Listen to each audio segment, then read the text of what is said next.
If you want to support our podcast financially, please visit patreon.com/IIMBSB. Also, email us with questions or ideas at ifimaypodcast@gmail.com. On today's episode, we're kicking off our book club reading Mating in Captivity, Unlocking Erotic Intelligence by Esther Perel. We are discussing the introduction and chapter 1. The introduction and chapter 1 kind of sets up the premise, which is, we've made reference to this once before, but that desire and excitement over time in a relationship dwindles. And she is challenging that notion and asking questions about whether that's actually true. And chapter 1 looks at some specific relationships in which people have experienced this lack of desire and kind of tries to get inside why that is actually happening and not assuming it's just inevitable. Yeah. In these chapters, Esther acknowledges that it's hard to generate excitement, anticipation, and lust with the same person you look to for comfort and stability. But luckily for us, it's not impossible.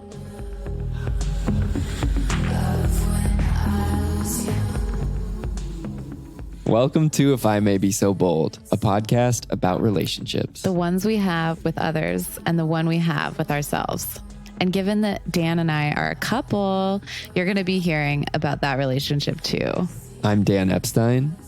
I don't want to go up on the name. Right, you want to say, I'm Dan Epstein. I'm Dan Epstein, a recording artist, former opera singer, and relational coach. I'm Justin Waring Crane, therapist, recovering perfectionist, and karaoke star.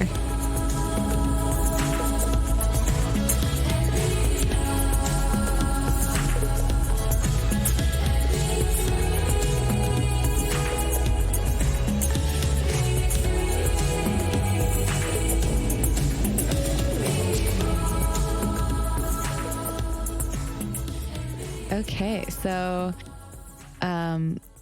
quickly, I want to share some feedback that came in from a friend and listener, Maya. Thank you for listening, Maya. This is in response to episode 5, the episode that I did with my mom. So Maya wrote in to say, just wanted to say that I loved this week's episode and I've been thinking about it. Justin, I'm in awe of the work you've put into growing relationships and healing pain. If you decide to become a mom, which I think you've mentioned you want to, this work you're doing right now will be so helpful. If there's one thing very present and raw in early postpartum, it's the mother wound. Multiple friends of mine did not do this type of work before becoming mothers. And the strained relationship with their moms is so amplified. Thank you for sharing with all of us. XOXO. Thank you, Maya. And Maya has a young child. Maya has an adorable young baby, young toddler. So thank you, Maya, and sending love to Kiki.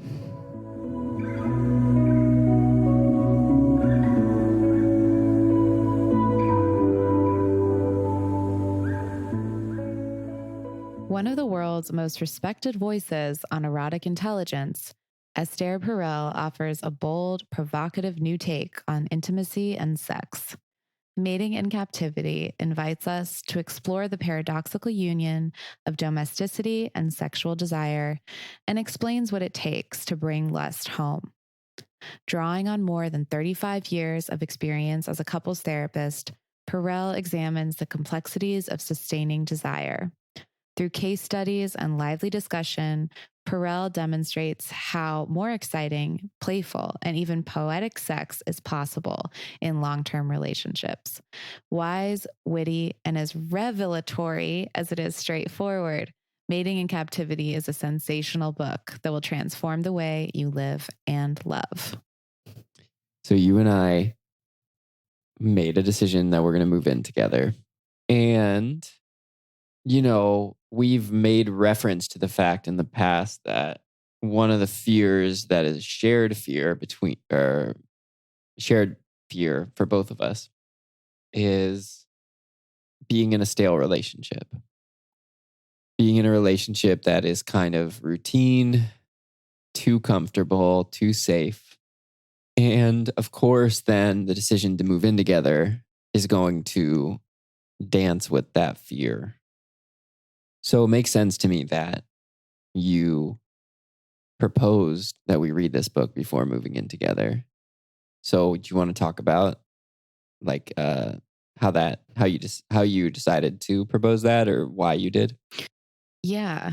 Um I I was just having some anxiety at the prospect of moving in together and just sort of going in like hoping for the best without putting any intention into it, any structure into it. And I was in a therapy session with my therapist, and she suggested that I don't think she necessarily, I can't remember. I think she did suggest like you guys could read, you know, some Esther Perel together. You could read, you know, other authors who talk about these themes.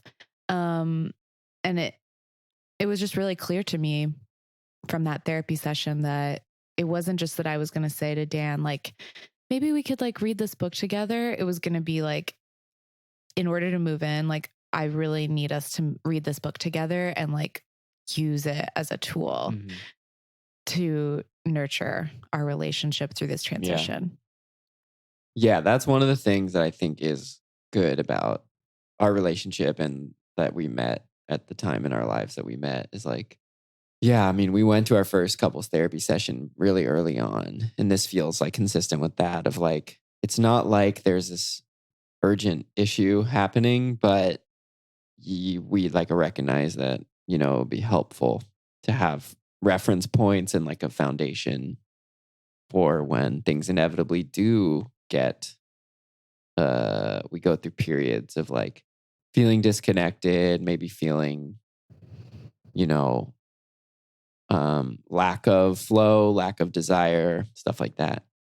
Because Yep. I mean, seems like pretty much every relationship does experience those things. Yeah. Yeah. Yeah. I mean, and as we'll talk about, and as Esther talks about, sometimes the more intimacy that you have and the more closeness that you have and the more commitment and stability you have, the less desire you have, the less excitement. And I think that's so interesting. And yeah, that's, I think, why it's, if you do have a stable, committed relationship with somebody, at some point or another, you're going to have a hard time desiring them and wanting them. Um, so we have a little paradox there. Yeah. So I think, you know, this will be, I think, useful and hopefully interesting and entertaining, even if you don't read the book along with us. But you feel like it, go for it. And, you know, obviously you can come to these episodes if you want to wait until you are reading it and come to these episodes when you are as well. Yeah. Maybe that's unnecessary to say that. Okay. Well, do you want to dive in? Yeah. So we're going to talk about the introduction in chapter 1 today. And then, you know, the idea is that we are using this content to inspire discussion, and, you know, we'll be referencing experiences we've had together, or like conversations we've had together if certain parts of the book inspire us to do so. So, in our introduction to the book, Esther says that she doesn't really take a statistical approach when it comes to her lens on sex. This book, she says, speaks about the eroticism and the poetics of sex, the nature of desire and its attendant dilemmas. When you love someone, how does it feel? And when you desire someone, how is it different? Does good intimacy always lead to good sex? Why is it that the transition to parenthood so often spells erotic disaster? Why is the forbidden so erotic? Is it possible to want what we already have? Yeah. Yeah. This passage makes me, it just feels really like in step with my experience of our relationship and like, having not been in one for a long time and then being in this one and being older than I was, the last time I was in like a long-term relationship. What I felt what I felt like pretty consistently is that being in this relationship at this time has really confronted me with myself because I have been in therapy a lot and my lens on my own happiness is different. It's more complex now. So I say that all to say that I recognize how being in a relationship with you, which feels, pretty stable, pretty committed, and like it's a pretty, I would say, unchaotic relationship. Um, it's like, yeah, it's forcing me to have to confront what I have and who I am right now. And like, whether I have the tools and the desire to embrace my life and not like spend the rest of my life chasing something I don't have. Hmm. Does that make sense? Yeah, I think so. So let me see if I understand. You're saying that you are being faced with this conflict in yourself or not knowing if you've never had the experience or you don't have practice being satisfied with what you have in a romantic relationship. It's like you once you have something, then you're thinking about the next thing, or you're saying like, oh, the grass looks greener over there, or I need to be chasing some other kind of dynamic or person. Maybe just kind of rephrase what you just said, because I don't know if I'm getting it. Yeah, I've just noticed that, it's really different. Being in a relationship, is quite different than the previous 6 years of being single was, you know. What are some of the biggest differences? It's like I didn't have to show up for anyone in an intimate way. I mean, my friends, sure, but different, Not yourself? Well, yeah, maybe not. I mean, I think, throughout that period, I worked on liking myself. I worked on being softer with myself and slowing down and going into my own sadness and rage in ways that I'd never been forced to. Um, but just on a day to day level, I mean, it really feels like a very different existence, like Mm-hmm. uh, being in a committed relationship. And, I was on dating apps on and off and just feeling that sensation that like there was, I wanted to be in a relationship again. I wasn't in a hurry, especially from the first like 4 years. But I sensed that at some point I probably would be in a relationship again. I expected that would probably happen at some point. Um, but then when I actually got into this relationship, it was kind of like, okay, this person does accept me and is not like trying to get me to be a different person, in ways that I feel like often I was trying to get myself to be a different person.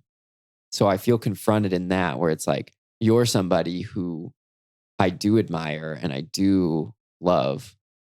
And so I feel in a very like lived way that my relationship with myself has to also, you know, be functional or else this relationship won't work.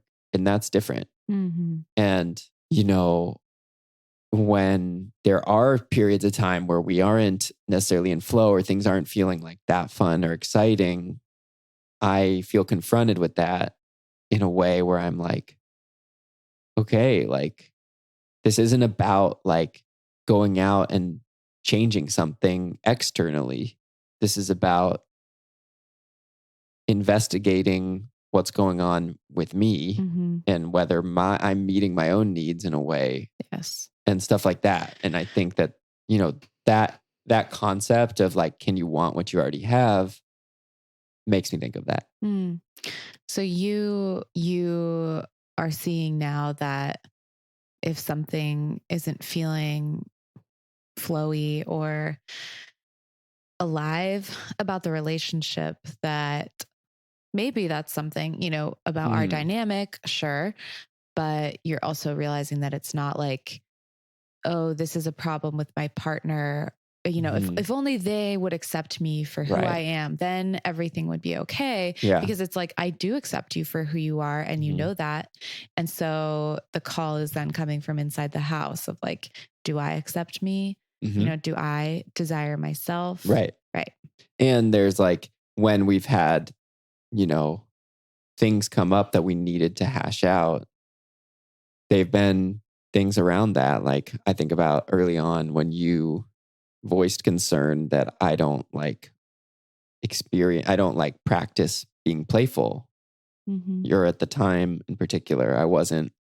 You were observing me and saying, it's concerning to me that you don't allow yourself to just play, meaning like play being an activity that's just for joy and for play and not for your career, not for like writing a song, like, it just to enjoy life. Yeah.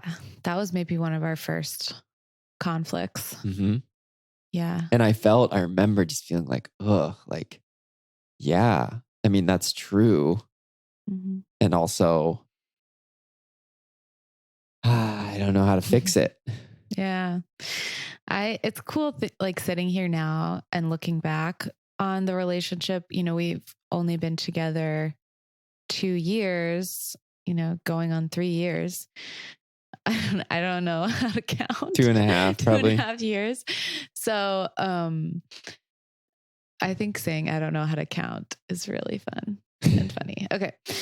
But what I'm noticing is that I look back on the relationship, and we've had a lot of different relationships together over that time. Yeah. And that is something Esther talks about, is that like you will have many different relationships with the same person over time. And it's cool to like look back on the evolution and think, there's going to be so many more iterations of this relationship in the future. Yeah. So I want to hear did you say what you wanted to say? I think so. Okay. But I also want to put it out there to listeners. When I read these questions, which Esther is going to, answer or just sort of discuss in the coming chapters, when I read these questions, feel free to write in, email us, DM us. What do you think about these? Does intimacy lead to better sex? When you love someone, how does it feel versus when you desire someone? What is the difference there? Why is the forbidden so erotic? That's one I think about, because, the forbidden has such a deep place, like in my DNA, coming from a religious background. If something is forbidden, it's because it's evil, and it can't lead to anything good. But as we know, like life shows us that if something's forbidden, it makes it all the more exciting and interesting. So yeah, I think totally. Esther Perel, for me, one of the hugest shifts that happened in reading her work was that I always thought cheating was the end of a relationship. That if there's cheating, if there's infidelity, the relationship is going to end. And for many couples, that's not the case. For many couples, that's, reawakens the relationship. And, not always, but that really challenged my worldview when it came to how I see cheating and infidelity. And it became so much less black and white, which is, which is always so important for me. I think the biggest shifts that I experience are like, getting away from that extreme black and white thinking.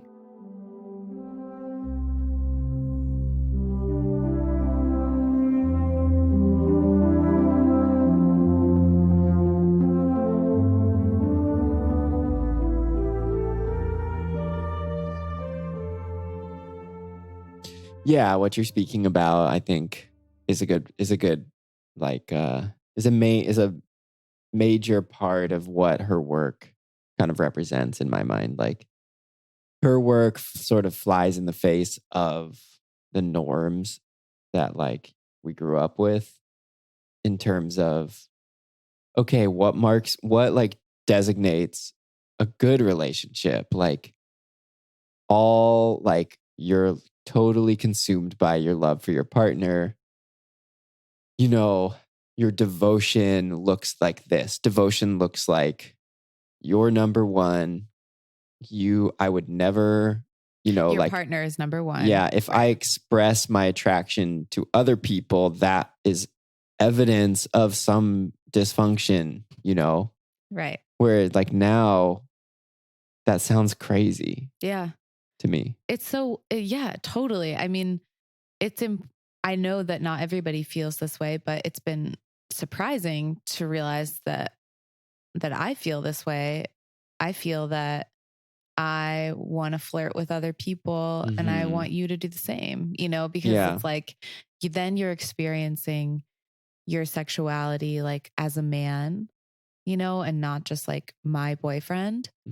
That's really important to me. Yeah. And the connection with religion, particularly Christianity, feels very apt because it's like, I wasn't raised Christian, but it seems like it's about squashing your sinful intentions or like desires or whatever. And that like, it will be worth it if you just choose faith. Yeah. Trust me, it'll be worth it. Yeah. which like when I think about that in terms of relationship, it's like, yeah, that's going to ruin the relationship. Yeah. Yeah. So I think that actually leads us to a really cool place in chapter 1, which we can come back to the introduction if needed, but that's a really great segue. So chapter 1 is called From Adventure to Captivity: Why the Quest for Security Saps Erotic Vitality. So you just said, now I can't remember why it was a good segue. I said, can you tell me what you just said? I was talking about Christianity and like the idea that you need to like say no to your sinful feelings and behaviors, and it'll be worth it if you do. Yeah. Whereas like, yeah. Yeah. So I think the parallel here is, if we think about, instead of like a committed relationship to God, the secular version of that, it's like the committed relationship to your partner and putting them first and just committing to them 100%. And then you're going to get the relationship that you need and that you want. And you're not going to like think about other people. You're not going to two-time them. You're not going to, be chasing tail.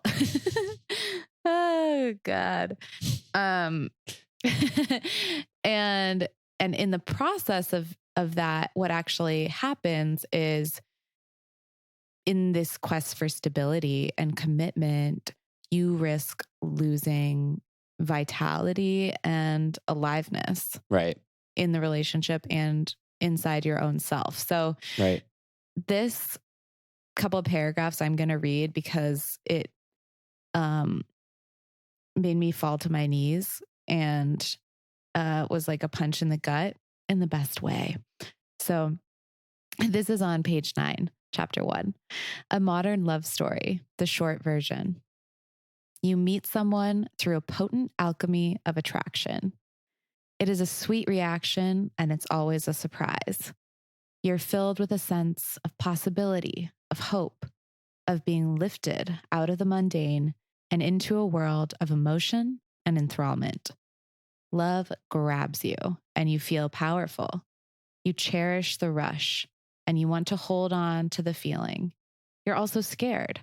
The more you become attached, the more you have to lose. So you set out to make love more secure. You seek to fix it, to make it dependable. You make your first commitments and happily give up a little bit of freedom in exchange for a little bit of stability. You create comfort through devices, habit, ritual, pet names that bring reassurance. But the excitement was bound to a certain measure of insecurity. Your high resulted from the uncertainty. And now, by seeking to harness it, you wind up draining the vitality out of the relationship. You enjoy the comfort, but complain that you feel constrained. You miss the spontaneity. In your attempt to control the risks of passion, you have tamed it out of existence. I'm going to read that again. In your attempt to control the risks of passion, you have tamed it out of existence. And thus marital boredom is born. Yeah. Yeah. So a big part of this book that was new for me when I checked it out was, this idea that intimacy and sexual desire can sometimes run in conflict with each other. Like in the past, I think people would say if you're there's a problem with your sex life, it's because like the intimacy and the other parts of the relationship aren't in flow. And she's arguing that that's not true. Right. You can have, not great intimacy. You can have, stress in the relationship. You can have uncertainty and have really great sex, and that's just kind of a weird paradox that, in fact, sometimes, stress or distance, time apart creates this pull towards each other. You might crave your partner because of the dysfunction, and sex is like this amazing release and relief from that. Right. Without labeling that, I like that she doesn't label that healthy or unhealthy. She's just like, this is what it is. Like you can have not great intimacy and have amazing sex at the same time, which is just not what other, therapists and psychologists have said over the years. Yeah. And I think about, I count myself as anxiously attached. And I think about other people I know who are anxiously attached, and, the years I've seen them trying to find a partner just to get to that point of safety and comfort, right? So that pull is so strong. Yeah. And okay, so this is a good segue into the other part that she talks about, which is that some people tend to fall in the category of placing comfort and safety and predictability above all else.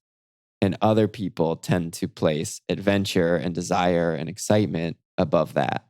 Yeah. She talks about how most people will eventually settle on one side of the spectrum. So if you have being bold and taking risks on one side of the spectrum, and then seeking grounding and safety on the other side of the spectrum, we all fluctuate back and forth throughout our lives, but most of us will settle more towards one side. Yeah, which brings us to back to our relationship, which tell me if you disagree, but I think that we are people who ideologically place adventure and passion first, but in behavior, we tend to seek comfort and predictability. Yeah, absolutely. And that has, come up. Yeah. And I mean, I wonder how that's going to affect when we live together. In worrying about getting too comfortable, worrying about things getting stale or too routine, or too close, and just kind of like being, face to like, what's the word? Smashed together at all times, um, with no distance between us. And then basically like the other person becomes like this pile of like laundry that you're like draping over, it's like, that's not even my like sexy partner anymore. That's like this piece of furniture. Oh, that's Bob. Yeah. Right. Yeah. Like that type of. Right. So in worrying about that, it's, it's a priority for me to have my own space, which is why like I'm going to have my own room when I move in, my own bedroom. And, I might invite Dan over there sometimes. He might invite me, over to his room sometimes, but it's like, yeah, that feels important to me to have that built, like that structural distance just sort of built in. Yeah. I have a friend who's married and has kids. And I was telling her that Justin wanted to have a room in the house that could be her like retreat for, when she needs that separateness. And she was saying that she's on this Facebook group, and someone it was like for moms, I think. Someone posed the question, like, how do people stay married anyways? And a lot of people were responding saying separate bedrooms, like having separate beds. Yeah, which is another sort of idea that challenges this popular notion that like, if they slept in separate beds, like that's, the final stop before, breakup. Yeah, I remember I had a friend growing up whose parents had different bedrooms. And I remember just being like, oh God, that's so depressing. Totally. I remember hearing about that and my immediate judgment was like, that's so sad. Like my parents like would never, my parents are so happy. Like they don't need to spend any time apart, which is like, it's funny because now, they're at a place in their relationship where they're trying to spend more time apart, for the health of the relationship, for the greater good. Right. Yeah, I want to read a passage that I liked. Do you want the book too? No, it's okay. So this is kind of coming out of a passage where she's telling about a particular couple where they're experiencing this thing that like they don't really desire each other. Like everything's great except they don't really have sex ever. Is this Adele? Yeah, this is Adele and Alan. Yep. So she says, eroticism is risky. People are afraid to allow themselves these moments of idealization and yearning for the person they live with. It introduces a recognition of the other's sovereignty that can feel destabilizing. When our partner stands alone with his own will and freedom, the delicateness of our bond is magnified. Adele's vulnerability is obvious in the way she wonders if Alan ever feels this way about her. So then she says, the typical defense against this threat is to stay within the realm of the familiar and the affectionate, the trivial bickering, the comfortable sex, the quotidian aspects of life that keep us tethered to reality and bar any chance of transcendence. Mm-hmm. Yes. So yeah, this makes me think about a particular time early in our relationship when everything had just been really like pretty easy and really like we felt really compatible and like there was all this evidence that to me in the way I was making sense out of our new relationship that we were really compatible and things were just like really working. But I do remember like things had kind of gotten a little routine for the first time where it was like, like I'm not feeling the excitement as much. And I remember you brought it up and you told me that like, the fact that you had to be the one to bring it up because it was palpable that we were experiencing some block and that you had to bring it up and that I didn't bring it up, that, that like created some doubt for you about everything. Yeah. It made me feel scared because I just figured that the fact that you didn't bring it up meant that you had given up, that you didn't want to work on it, and that you were sort of preparing to disconnect and to break up and to just completely like disengage. So yeah, it was scary. And I just was telling myself these stories that like I was like, man, he doesn't care enough to want to like work this out. It's gotten hard, and like he doesn't want to try to fix it. Yeah. Yeah. Yeah. And our relationship hadn't been tested at all at Yeah. that point. So it makes sense that you would feel that way. And then I remember I think we probably did talk about specifically doing this, but we weren't like texting as much. And we it felt like a reset. It did. That felt sad and scary, but also like really invigorating too, where I was like, I felt your sovereignty. And I was like, I really am attracted to your sovereignty, Yes. like the fact that you're like, yeah, no, I mean, we don't know that this relationship is going to turn into this long-term thing. Like, and when we pretend like everything is like so comfortable and like simple, then that actually it weakens the feels weak. relationship. Yeah, it feels thin. Yeah.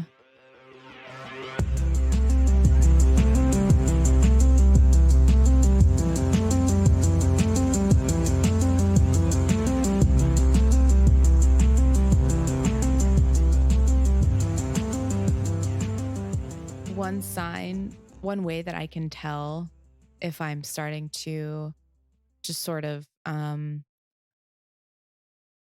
glom onto you too much is if I touch you in certain ways that are like not really seeing you as a separate person, almost kind of like disrespecting like your body autonomy and like, like touching you like in whatever way like that I want to, and not like even thinking about like, oh, maybe Dan like doesn't like this. But then like you let me know, you're like, no, like I don't like that, and then I'm like, oh, it's sort of like a wake up call where I'm like, I didn't even think about him not liking it or seeing him as like having separate preferences from me, Right. which is like a big red flag, because then it's like, oh, I'm just starting to like melt into this person and see him as an extension of my own body. Well, right. And like, I really am very glad we don't have a power dynamic like that, where it's the kind of thing where, I can imagine another relationship where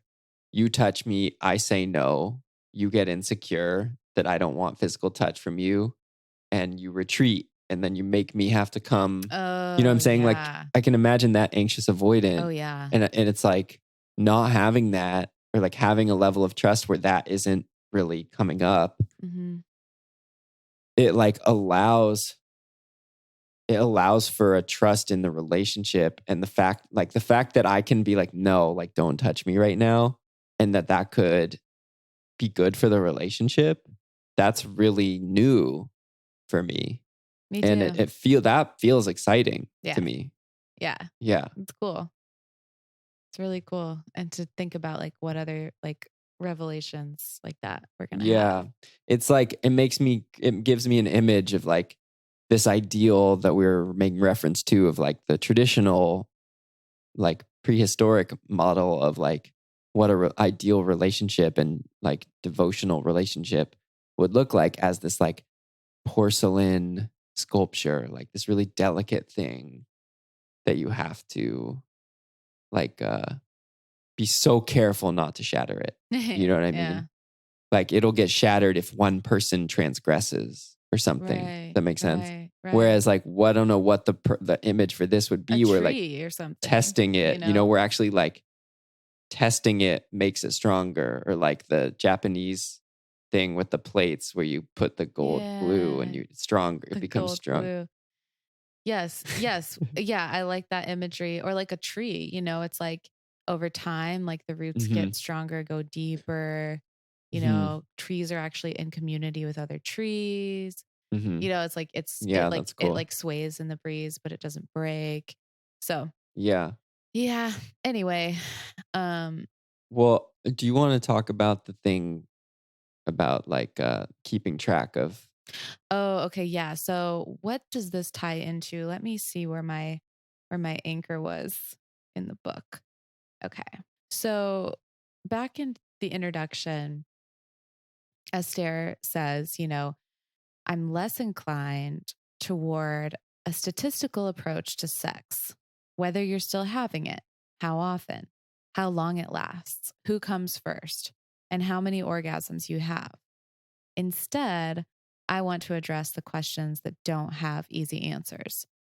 So when I read that, I was thinking about this, what should I call it? This, I guess, pattern of thinking that I was having around sex within me and Dan's relationship, where I was really tracking in my mind, like, you know, how long has it been since we last had sex, and like really trying to quantify, Mm-hmm. you know, how long has it been, and what was like the quality of that sexual encounter, and you know, what does that mean if it's been like 1 week or 2 weeks or 2.5 weeks, like does this mean now the relationship is going downhill? Because I was referencing, you know, all these myths, you know, things that you hear in popular culture, that it's like, okay, first, you know, we stopped having sex every day, and then we only were having sex once a week, and then every month, like once a month, you know, and then that was like the decline of the relationship, which, Mm-hmm. you know, could be true for people, but I was assigning this meaning if I was feeling like it's not frequent enough. And in my head, I was like, I think, you know, we should be having sex every day, you know, like once a day. Like that seems like a good number, which is like coming from nowhere, you know, Yeah. maybe it was coming from like this fan fiction I read like when I was in sixth Yeah. grade, you know, that was like, that I just like then like was clutching Right. onto that number. Um, so then I was listening to a podcast, you know, in like a few months ago that was talking about how like, you know, it doesn't matter the number. It really doesn't matter the number, that there are couples who have sex like once every 6 months and who are wildly happy and in love. And it's like, you know, the 6 months leading up to the sexual encounter, that's their foreplay, you know, and they're like, and that's what works for them. So I was able to let go of the numbers game and just kind of come back to like, well, how is the relationship feeling? Mm-hmm. How do I feel? Yeah. You know, do I feel desired? Do I feel like desiring of Dan? And I was just like, yeah, it feels like such a big relief, Mm-hmm. because I think I was just like really getting stuck Yeah. on the numbers of it all. Yeah. It was when you were talking about it just now, it made me think about um diet culture, which we've Ooh, talked about, you know, here we go. and just that you're like, because I was feeling that when you were feeling more scarce and like worried, like living fearfully about like our sex life. And then it didn't make me feel, it made me feel worried, like I had to show up in a certain way. Right. It just causes more stress, which leads to Yeah, less sex, you know, right. typically. Yeah, or like the analyzing of that, the like hypervigilance. And it just reminds me of the way like food becomes that for people, like this thing to be fearful of. You know, it felt in a similar way, just like Yes. our sex life is this thing, like we have to like keep it a certain way as opposed to like what actually is organically happening. Right. Like it actually Yeah. will like be what it needs to be. And Yeah. like that's so nice to not have to like work, like to exhaust myself Hmm. trying to like keep it in check or keep tabs on it. Like I can Hmm. just like let it do what it needs to do. And like that's actually so much more joyful Yeah. and fun. Yeah. You know? That's cool. Yeah. That's good. And that's our show. Thanks for joining us. Our music is by Nightlight. We self-produce this podcast, so please subscribe, rate, and review. It really helps.